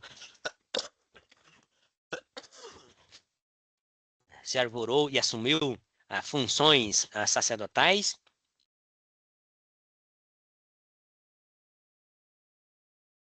embora Davi, né, não fosse da tribo levítica, nem da linhagem araônica, e, portanto, assumiu funções sacerdotais, né, e por isso provavelmente herdou da tradição da antiga cidade de Jebus, né, cidade dos Jebuseus, conquistada por Davi, a bem da verdade conquistada pelo seu primo, mas tudo bem, que ele, né, conquistada sem a aplicação do Herem, não passou todo mundo ao fio da espada, e, portanto, Davi entrou em contato com os Jebuseus dessa cidade, a qual ele deu o nome de Jerusalém, e onde havia uma tradição religiosa, né, cananeia, na qual o rei era também sacerdote, como é o caso de Melquisedeque, rei e sacerdote de Salém. Então, Davi que assume funções sacerdotais. É curioso, né? Porque o segundo livro de Samuel, capítulo 8, né? Os últimos versículos ali, né, declara que Davi constituiu os seus filhos como sacerdotes. Né? E como assim, né? Como que alguém pode ser sacerdote sem pertencer, né, à linhagem levítico-arônica? Então, né? Mas, né, Davi, portanto, né, que assume funções sacerdotais e vinculando, portanto, a sua legitimidade sacerdotal não pela sacerdótico levítico arônico, porque ele não é da tribo de Levi, não é descendente de Arão, mas vincula-se a esse sacerdote misterioso, né, Melquisedeque, né, e que faz muito sucesso no grupo dos essênios, né, e que ao mesmo tempo, né, foi largamente utilizado essa figura pelo autor da carta aos Hebreus para, né, falar de Jesus como sacerdote também. Jesus, né, segundo os registros judaicos, registrado como filho de José, né, da descendência de Davi, e portanto, né, um belemita, assim como Davi nasce, né, filho de Jessé, nasce em Belém. Jesus também nasce em Belém, né? E, portanto, Jesus é sacerdote melquisedequiano, né? Sacerdote segundo a ordem de Melquisedeque. Então, né, volto ao ponto, isto é, que os essênios, né, eram um grupo separatista, certamente, muito disciplinado, muito rígido, contestavam não só a ocupação do Império Romano, como também a organização religiosa, né, majoritária em Jerusalém, o Sanedrim, o Sinédrio, capitaneado pelos sumos sacerdotes que fizeram aliança com o poder político, né, e ao mesmo tempo, né, se colocavam num horizonte apocalíptico, no qual aguardavam a iminência da intervenção de Deus por meio dos seus arcanjos para combater os filhos das trevas e que Deus mesmo iria restaurar um novo templo, não feito por mãos humanas, restaurando, portanto, dando um Messias sacerdote da ordem de Melquisedeque. E não só, portanto, um Messias sacerdotal, mas também um Messias davídico, porque o Messias davídico, né, um descendente de Davi, que iria ser colocado como novo rei, né, uma nova restauração da realeza e da monarquia davídica por um novo Davi, um novo eleito, um novo ungido, portanto, dois ungidos, né, dois Messias, um Messias davídico e um Messias sacerdotal. Um da descendência de Davi, restaurado, e o outro, né, da linhagem sacerdotal de Melquisedeque. Tá? Então, é um grupo bastante significativo, né, por essa sua expectativa e pelas suas práticas religiosas. Né? Práticas religiosas que os excluía também, mesmo que eles quisessem, né, os excluía da participação no Templo de Jerusalém. Flávio Joséfo, na sua obra, comenta a proibição que os fariseus faziam para os essênios de participarem da liturgia dentro do Templo de Jerusalém, porque a halaká dos fariseus era divergente da halaká dos essênios. Então, isso é bastante significativo, né? Não só, portanto, os essênios, como a gente sabe, era um assentamento, porque a gente sabe, porque tem a arqueologia encontrou o assentamento das criaturas, lá às margens do Mar Morto. Mas a gente sabe, por influência de Flávio Josefo, que esse grupo, esse assentamento, influenciou muita gente no país. E que havia muitos simpatizantes dos essênios na Palestina no primeiro século. E que em Jerusalém havia um bairro dos essênios. Por quê? Porque os arqueólogos encontraram a chamada Porta dos Essênios. Hoje a Porta de Santo Estevão, né, que é uma das entradas principais para quem já foi em Jerusalém, né? É uma das portas principais de ingresso da cidade de Jerusalém, mas antes de chegar na Porta de Santo Estevão, ficaria, né, o quarteirão dos essênios ficaria do lado de fora, ali, né, do lado de fora, do lado direito. Os arqueólogos encontraram a chamada Porta dos Essênios. É possível que houvesse, na antiguidade, né, ali nas redondezas da antiga Jerusalém, um quarteirão dos essênios.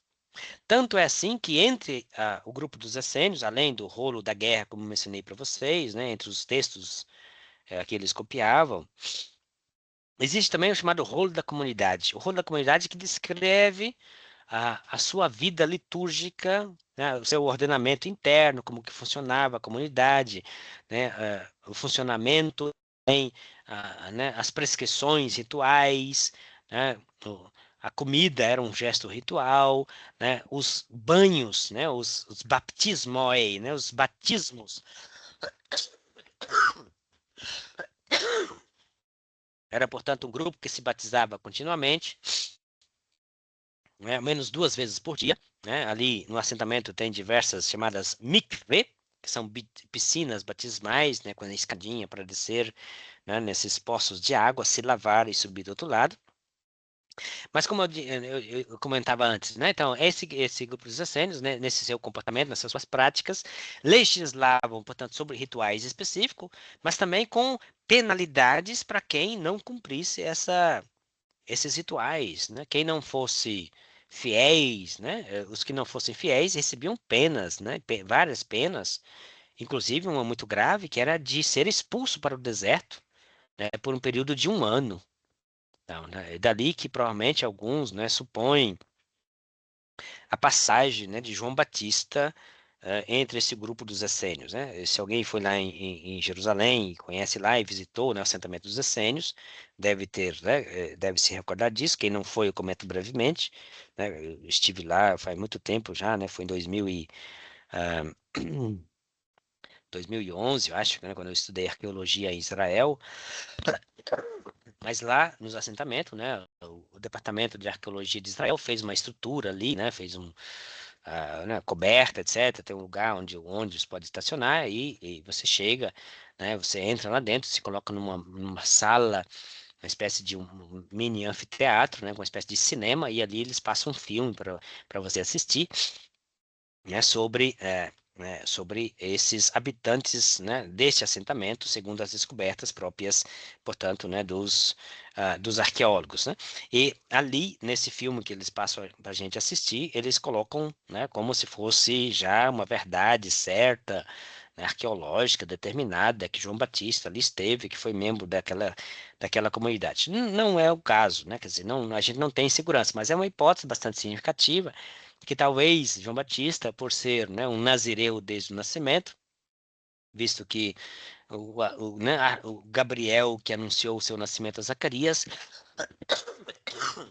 declarou, né, que ele não provaria de bebida inebriante desde o seio materno, que é uma declaração específica, né, de nazireu, né, visto que na tradição judaica era impossível você ser judeu e não tomar vinho. Por quê? Porque diversos rituais na antiguidade e até hoje, né, da tradição judaica, ah, prescreve, né, taça de vinho. Então, você necessariamente tem que tomar vinho, né? Se alguém é nazireu e desde o ventre materno, não necessariamente, né, se alguém não toma vinho desde o ventre materno, necessariamente é uma figura de nazireato, segundo a normativa do livro dos Números, capítulo 6, lá no Antigo Testamento. Então, provavelmente, né, João Batista era um nazireu, e é possível que tenha passado por lá, e alguns, por essa normativa, né, de penalidades, que inclusive, né, trazia a possibilidade de expulsão para o deserto por um ano, alguns dizem que João Batista talvez tenha cometido alguma infração dentro da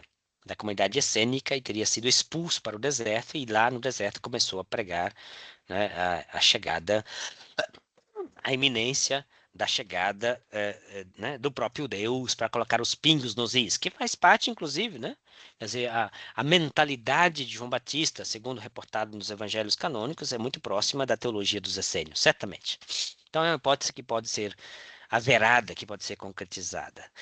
Então, né, além né, desse elemento dos essênios, né, que talvez é muito importante, porque eles têm uma contribuição muito, né, significativa através desses textos que eles copiaram, que eles escreveram, né, e que se aproxima muito também com a tradição cristã, em certa medida, né, seja como o Evangelho de Marcos, muito mais com a figura de João Batista, mais ainda, né, com o quarto evangelho. No quarto evangelho tem esse dualismo entre filhos da luz, filhos das trevas. Então, há, né, possíveis contatos, né, do quarto evangelho com a literatura, com a mentalidade apocalíptica, essênica, como também, né, as normativas que Jesus dá, né, para os missionários, né, os missionários ir de dois em dois, né, não levar bolsa pelo caminho, nem duas túnicas, nem cajado, nem bastão, nem isso, nem aquilo, nem dinheiro, etc.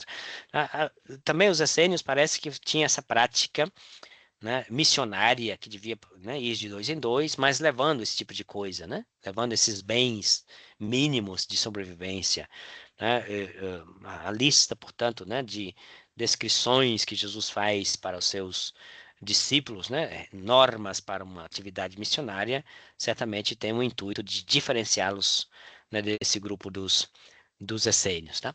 Então, os essênios, me detive um pouquinho mais neles, porque né, um grupo, embora não mencionados no Novo Testamento, mas significativos porque, por conta da sua literatura que chegou até nós, né, entre os muitos livros copiados por eles, alguns faziam mais sucesso do que outros, né? O livro mais copiado por eles é o texto de Isaías, né? Várias cópias de Isaías, mais de 30 cópias de Isaías, né? Depois de Isaías vinha o livro dos Salmos, e depois, mais talvez, né, o segundo livro mais copiado pelos essênios, e o terceiro livro mais copiado pelos essênios era o livro do Deuteronômio, tá? Então, nessa ordem. Primeiro, Isaías, segundo, Salmos, terceiro, os essênios, né? E é significativo porque se a gente pensa, né, qual que é quais são os livros mais citados no Novo Testamento? Quais são os livros que, né, o Novo Testamento mais cita do Antigo? Praticamente segue essa mesma ordem, né? Com uma pequena inversão, o livro mais citado no Novo Testamento é o livro dos Salmos. E o segundo mais citado é Isaías. E o terceiro é o Deuteronômio, né? Então, Se a gente pensa, né? Os 3 livros mais copiados pelos essênios são os 3 livros também mais citados no Novo Testamento, né? Numa ordem inversa. Quer dizer, o Novo Testamento cita mais os Salmos do que Isaías. E tem mais cópias de Isaías do que dos Salmos nos essênios. Então, né? Há uma proximidade também um pouquinho sobre isso, né? Os samaritanos, né? É um caso mais complicado, né? Ah, porque, né, a sua origem é um pouco mais longínqua, né, na medida em que eles, né, vão remontar as suas origens no período da dominação assíria, quando os assírios puseram fim ao Reino do Norte em 722, né, com Teglat-Falazar III, depois, né, Sargão IV, etc., quinto, etc., né? Então, sobretudo com Tiglet, né? Ou Teglat, ou Tiglet-Pileser, as traduções mudam aí, tá? Vocês devem conhecer mais ou menos, ou Teglat-Falazar, ou Tiglet-Pileser, né? Esse é o mesmo nome, tá? Terceiro, né? Rei da Síria, que pôs fim à monarquia nortista. A monarquia nortista, que é a monarquia separatista, que se separou, né? Da sucessão davídica em Jerusalém, né, quando morre Salomão em 932, né, o seu filho Roboão não consegue manter a unidade do país e Jeroboão, portanto, lidera as tribos do norte, se autodeclara rei e começa uma monarquia separatista. Essa monarquia separatista tem fim em 722, quando a Síria, com Tiglat-Pileser, ou Teglat-Falazar III, né, invade a Samaria, o Reino do Norte, e deporta os judeus, né, e traz gente de outras regiões para ali habitar e começa essa miscigenação religiosa. Então, né, era gente considerada, né, um judeu espúrio, sem pedigree, né, e, sobretudo, né, o conflito e o confronto e a inimizade entre samaritanos e judaítas se dá no contexto pós-exílico, quando, né, no período da reconstrução do Templo de Jerusalém, acompanhado pelo governador Neemias, sacerdote Esdras, que seja, né, os samaritanos, né, sobretudo a classe sacerdotal samaritana, se opôs duramente, porque já existia um templo, o Templo de Garizim, né, e, portanto, uma ordem sacerdotal, portanto, se agravou esse conflito, né, entre samaritanos e os judeus. Essa amizade era muito grande, né? Há pesquisadores, historiadores que manifestam, inclusive, né, situações bastante inusitadas, isto é, de casos, né, de ah, samaritanos, né, que por raça, né, vinham à cidade santa de Jerusalém às escondidas no período das festas religiosas, né, e quando os judeus estavam ali piedosos, depois de todos aqueles longos rituais de purificação, estavam entrando dentro do templo, né, um samaritano ali escondido para fazer pirraça, pegava um ossinho de alguma coisa morta e tacava na pessoa, né? Pronto, tá impuro, acabou, né? Não pode fazer mais nada, tem que voltar para casa, fazer todos os rituais de purificação novamente, né? Tudo. Então, esse conflito era bastante agressivo e passava, inclusive, por elementos do cotidiano. Normalmente, né, os judeus da Galileia, quando vinham peregrinação para Jerusalém, não atravessavam a região da Samaria, exatamente para evitar esse tipo de conflito, né? Em geral, passava pela região da Transjordânia, costeando, né, o mar não, costeando o rio Jordão, provavelmente o caminho que Jesus faz, né? Mas o quarto evangelho menciona um retorno de Jesus numa das suas viagens a Jerusalém, menciona o seu retorno para casa e ele decide atravessar, né, pelo meio do país, né, atravessando a região da Samaria e se assenta junto a um poço, né, na cidade da Samaria, ao poço de Jacó, e acaba encontrando-se com a samaritana. Né? É significativo, né, que Jesus, no Evangelho de Lucas, né, diante de uma discussão halásquica, isto é, né, qual é o mais importante dos mandamentos, visto que, né, o farisaísmo tinha ali uma lista de 613 preceitos, então, né, tem que ter uma hierarquia. Alguns devem ser mais importantes do que o outro. Então, havia discussão entre os rabinos sobre isso. Um rabino pergunta, portanto, a Jesus, já que Jesus era um rabino reconhecido e tal, né? E Jesus declara, né, que o mandamento mais importante e, né, cita Deuteronômio capítulo 6, o Shema Israel, ouve Israel, o Senhor nosso Deus é uno, Senhor nosso Deus, portanto, né, portanto amarás o Senhor nosso Deus, todo o coração, toda a alma, todo o entendimento, toda a força, e acrescenta um segundo semelhante a esse, citando o Levítico capítulo 17, né, isto é o código de santidade, amarás o teu próximo como a ti mesmo. Então, né, Diante dessa resposta de Jesus, o rabino questiona: e quem é meu próximo? E aí Jesus conta a chamada parábola do bom samaritano, num contexto judaico, que foi realmente né, uma ousadia, né, da parte desse rabino Jesus de Nazaré por apresentar um fariseu, perdão, por apresentar um samaritano como um modelo superior a outros dois representantes judeus, que são o sacerdote e o levita. Não sei se vocês já tiveram a curiosidade, né, de notar um detalhe da narrativa, né, que Lucas faz, é que, né, o samaritano, né, o judeu açoitado, caído à beira do caminho, passava na beira da estrada um sacerdote e depois um levita, né, passa do outro lado para não se contaminar. Por quê? Porque eles vão ao templo?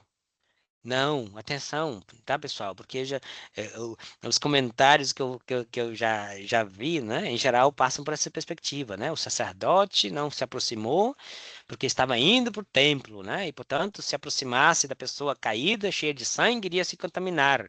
O levita, a mesma coisa. Não, eles não estão indo para o templo. Convido depois vocês a lerem em casa, né, com calma o texto. E Lucas usa o verbo catabaino. Eles desciam de Jerusalém para Jericó. Portanto, não estão indo ao templo para exercer as suas funções religiosas, mas já fizeram as suas funções religiosas, estão voltando para casa.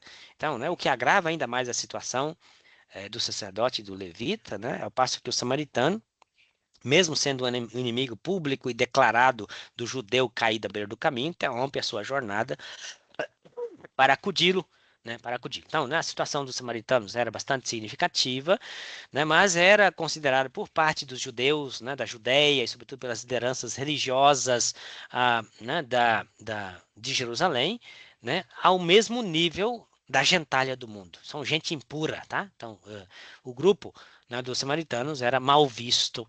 Né? E depois os escribas, doutores da lei, né, que discutiam sobre as questões, né, legais, etc., de cumprimento ou não cumprimento, etc., né, que a gente mais ou menos conhece. Bem, então, né, mais ou menos eram esses pontos que eu gostaria de uh, comentar brevemente ainda, né, completando a temática, talvez, da aula passada e completo, né, um pouquinho, né, porque a hora já vai adiantada, completo um pouquinho, né, sobre essa questão da Pax Romana. Herodes, já comentei alguma coisa, mas quando Herodes morre, né, no ano 4 antes do ano zero, antes de Cristo, é curioso, né, porque hoje a gente tem um problema aí de datação, e esse problema de datação ele é ah, né, mais ou menos, né, e soa um pouco estranho, né, porque Jesus nasceu no período da monarquia de Herodes o Grande, mas se Herodes morreu no ano 4 antes do ano zero, então Jesus teria que ter nascido no ano 5 ou 6 antes de Cristo. Então, soa estranho o ouvido, né? Como assim? Jesus nasceu antes de Cristo, então, porque né, normalmente o ano zero é classicamente colocado o ano do nascimento de Jesus, né? Mas hoje, pela cronologia mais precisa, se sabe que Herodes morreu no ano 4 antes do ano zero. Então, né, se Jesus nasceu no governo de Herodes o Grande, teria nascido no ano 5 ou 6, mais ou menos, né, antes do ano zero, tá? Mas essa distância, esse problema cronológico, ele não é equacionado, porque daria um monte de problema. Primeiro porque, né, a fixação do ano zero ela é um pouquinho mais tarde, tá? Não é que Jesus nasceu e todo mundo saiu proclamando, agora estamos no ano zero, tá? De hoje para frente começou o ano zero. Não, declaração do ano zero na civilização, sobretudo ocidental, de que seria o ano do nascimento de Jesus é mais tardio.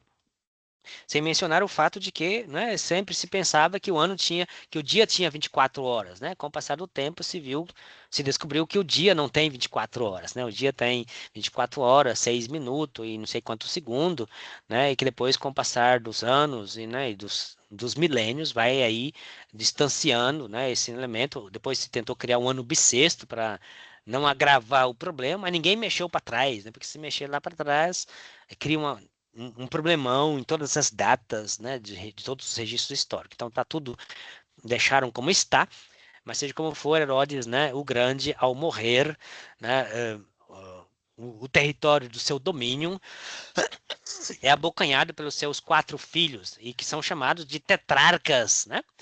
O Evangelho de Lucas, capítulo 3, dá uma lista ali dos seus filhos, né, ao iniciar o ministério de João Batista, no 15º ano do império de Tibério César.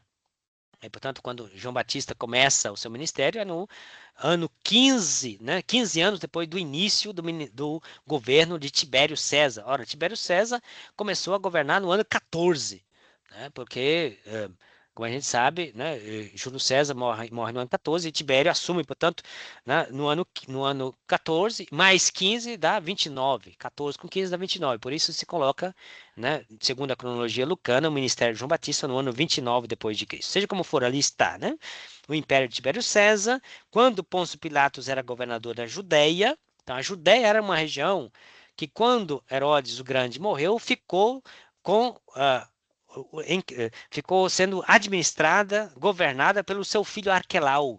Só que o seu filho Arquelau não conseguiu manter as relações pacíficas com o Sinédrio, né? E, portanto, logo foi destituído do poder, e Roma decidiu enviar interventores direto da capital romana, os procuradores romanos, né? Que começa a partir do ano, mais ou menos no ano 6 depois de Cristo, e vários procuradores a gente tem, né? Pela história romana. Talvez o mais conhecido seja Pôncio Pilatos, porque foi o procurador da época da condenação de Jesus, né? Pôncio Pilatos, portanto, né, é um dos interventores, né, procuradores romanos, que ficou né, que era responsável pela região da Judéia, sobretudo a capital, né, Jerusalém. E esse procurador não ficava morando em Jerusalém. Jerusalém era uma cidadezinha michuruca na época, sem grandes infraestrutura. Morava em Cesareia Marítima, Cesareia ali na beira do mar, né, os restos arqueológicos de Cesareia, né, quem já esteve lá conhece muito bem, fica ali pertinho de Tel Aviv, né, atual Tel Aviv, mais ao norte da cidade ali, tem os restos arqueológicos da antiga Cesareia Marítima. Tem ali, né, seja estruturas de anfiteatro romano, tem lá, né, em pé até hoje, na praia, no mar Mediterrâneo, né, tem a estrutura de um arqueduto enorme, está lá até hoje, da época do Império Romano, anfiteatro. Então a infraestrutura romana era ali que os procuradores ficavam, e eles passavam uma semana em Jerusalém por ocasião dessas grandes festas, levando, né, o exército romano para mais ou menos controlar, né, manter, desculpe, manter a paz, né, durante essas festividades. Então, né, Arquelau ficou, então, né, um dos filhos de Herodes o Grande, né, um dos tetrarcas. Arquelau ficou com aquela região, e depois, né, Lucas 3 aqui menciona um dos outros filhos, que é Herodes, né, tetrarca da Galileia. Portanto, Herodes Antipas é filho de Herodes o Grande, que fica tetrarca da região da Galileia. Este aqui, né, da região da Galileia, que vai, né, condenar à morte, né, João Batista. Seu irmão Filipe, outro tetrarca da Itureia e Traconítide, e Lisânias, tetrarca de Abilene, sendo o sumo sacerdote Anás e Caifás, né? Então, ali, Lucas capítulo 3 dá a lista, né, de 3 dos filhos, né, de Herodes o Grande, que abocanharam, né, o seu território, sem mencionar, evidentemente, Arquelau, porque Arquelau já havia sido afastado do poder com a intervenção dos procuradores romanos. Tá? Então, esses filhos, né, não conseguiram manter, portanto, o poder, como era Herodes Grandes, não conseguiram também o título de basileu, mas ficaram com o título de tetrarca. Arcon significa, né, líder, governante, tetra, porque dividido o território em 4. Uh, João Batista, portanto, começa o seu ministério nesse período no qual, né, Herodes Antipas era, né, portanto, tetrarca na região da Galileia, e ele vai denunciar do ponto de vista político, né, a gente sabe, sobretudo Flávio Josefo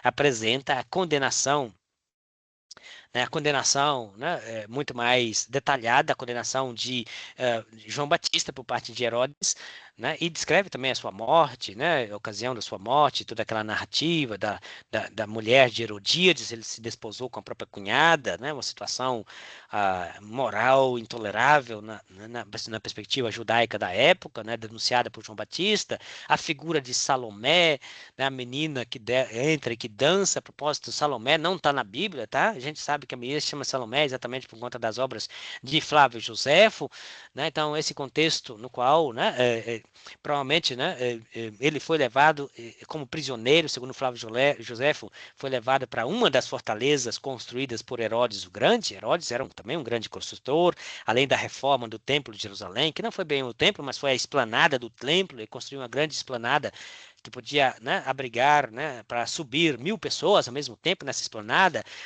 né, a parte coberta, né, o pátio externo, chamado, né, pátio dos gentios, onde podiam entrar as mulheres também e os tementes a Deus. Ele fez uma grande construção com pilastras, etc. Fez uma coisa estrondosa, né? Construiu Aqueronte é essa fortaleza no meio do mato lá, né? Tem lá os restos arqueológicos até hoje, imponentes, e provavelmente é ali onde ele, né, se estabelecia por algum período, e foi ali que João Batista ficou preso, e provavelmente foi ali onde foi também executado. Lá tem os restos arqueológicos de um triclínio, provavelmente o triclínio onde Herodes Antipas, né, se assentou, né, e se agradou da dança, né, né, da esposa, né, cunhada que ele tomou por esposa e prometeu a metade do reino para a moça, que, aconselhada pela própria mãe, pediu a cabeça de João Batista. Além de Massada, né, grande fortaleza, que era um brinco na antiguidade, construída por Herodes o Grande.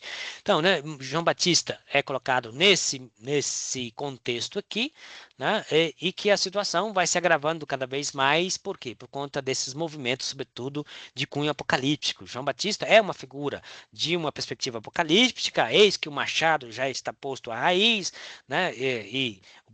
Né, o Senhor, o dia terrível e grande se aproxima, o Senhor se aproximará, quem der fruto, né, terá as suas folhas podadas, etc. Quem não dá fruto, essa árvore será cortada, lançada ao fogo, etc. Então, uma perspectiva de uma iminência da chegada de Deus, prepara um momento definitivo, né? E como se preparar para isso? Através, né, de um ritual, primeiro de uma confissão, né, de um arrependimento com confissão dos pecados e o ritual de batismo, né? Então, é importante recordar que na época de Jesus existia diversos grupos judaicos que praticavam batismo. Batismo não é uma invenção cristã.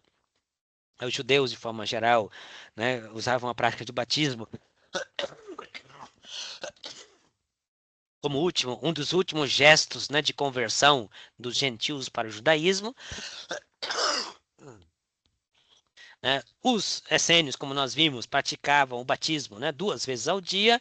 Né? João Batista também pratica, né, o ritual do batismo, ao que tudo indica, porém, João Batista tinha um único batismo, né? Portanto, o único batismo seria suficiente, a unicidade do batismo que marca o arrependimento, né, e a preparação para a iminência da chegada da ira divina.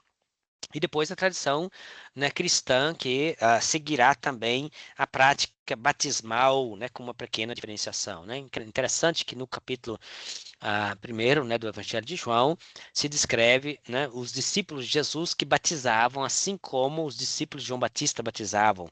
Ele descreve também um conflito, né, um certo conflito entre os discípulos de Jesus e os discípulos de João Batista, né, com relação ao batismo. É curioso isso, né? E lá, né, se coloca uma observação do autor do quarto evangelho: embora Jesus mesmo não batizasse, mas seus discípulos. Então, né, tem toda essa discussão, mas isso é uma temática, né, mais particular. Né? Eu escrevi um tempo, né, um livro sobre o batismo. Depois, se alguém quiser dar uma olhada, vocês acham aí de livre domínio pela internet afora, comentando um pouquinho sobre essa história de batismo dos diversos grupos, né, e o batismo cristão, né, sobretudo o batismo cristão na literatura, sobretudo paulina, né, escrevi um livro, depois resumi, escrevi um artigo também sobre isso, né, o batismo na literatura paulina. Mas é uma outra temática que não vou estender agora, porque o tempo não mais nos permite para tudo isso. Bem, então, mais ou menos, né, essa temática de hoje, né, recuperando os movimentos da época, né, da Palestina no primeiro século, no contexto da Pax Romana, Herodes o Grande, os seus filhos, João Batista, né, os profetas populares, né, que surgiam para todo lado, Messias, né, o Atos dos Apóstolos menciona também, né, essas figuras que se autoconsideravam Messias ou Salvadores, Judas, Teudas e outros mais, né? Então era comum, né, essas agitações populares, e todos tinham uma expectativa messiânica muito forte, tá? E esses movimentos apocalípticos eram duramente abafados aí, né, pelo Império Romano, porque eram considerados como inimigos do Império, né, e eram condenados ao suplício. Suplício, né, é exatamente a pena de morte por crucifixão, né? Então, ali onde Jesus será posteriormente crucificado, né, era o chamado Monte da Caveira, exatamente, né? Por quê? Porque tinha muita caveira, né? Jesus não foi o primeiro e também não foi o último a ser morto, né, crucificado. Então, né, um dos problemas centrais, né, que deverá ser, né, atacado, resolvido por parte dos primeiros cristãos, ou do querigma dos primeiros apóstolos, é o problema da morte de Jesus morto na cruz, né, porque dentro da Torá, né, Deuteronômio capítulo 26, declara maldito todo aquele que morre pendente do madeiro. Então, segundo a Torá judaica, Jesus é um maldito de Deus. Como que um maldito pode ser, né, proclamado como o Redentor, o Salvador de Israel e da humanidade inteira, né? Paulo vai lidar com esse problema, né? Dizendo que, embora não tivesse pecado, ele se fez pecado por nós, né? Se fez maldição por nós, etc., né? E como que a tradição apostólica, né, sobretudo, né, atestada nos Atos dos Apóstolos, né, no querigma, como que os apóstolos vão lidar com o problema, não só o problema da morte de Jesus, né, como anunciar um Messias que foi morto. Além desse problema, tem um mais agravado, que é ter sido morto na cruz. Então, é uma problemática que a tradição cristã deverá lidar posteriormente. Bem, então, mais ou menos concluo por aqui, né, para não estender demais, porque também a minha garganta já não aguenta mais, né, sem estender demais. Nosso próximo encontro, né, na quinta-feira que vem, abordaremos então mais especificamente, né, sobre a figura de Jesus de Nazaré. Ah, deixa eu só dar uma olhadinha aqui. O nosso programinha da aula que vem, que seria dia 14, né? Dia 14 não, dia 7/5, que seria então Jesus de Nazaré, profeta, sábio popular, milagreiro, terapeuta, homem de Deus, filho do homem, filho de Maria, o Império Romano e Reino de Deus. Então, essa temática nós então entraremos, né, depois dessa contextualização geral, né, muito genérica, bem da verdade, sim, né, porque o tempo não permite de aprofundar nada, a gente vai sempre muito superficialmente, talvez, nas coisas, né, porque o tempo não permite, mas voltaremos sobre algumas questões dessa natureza, sobre o Império Romano, refrescando brevemente nossa memória, se até lá a gente recordar alguma coisa do que nós discutimos hoje, né, e depois entraremos na temática né, misteriosa, né, da figura de Jesus de Nazaré, uma figura certamente paradoxal, né, e largamente ou diversamente entendida e explicada por diversas maneiras, por diversos estudiosos. Então, né, agradeço a paciência.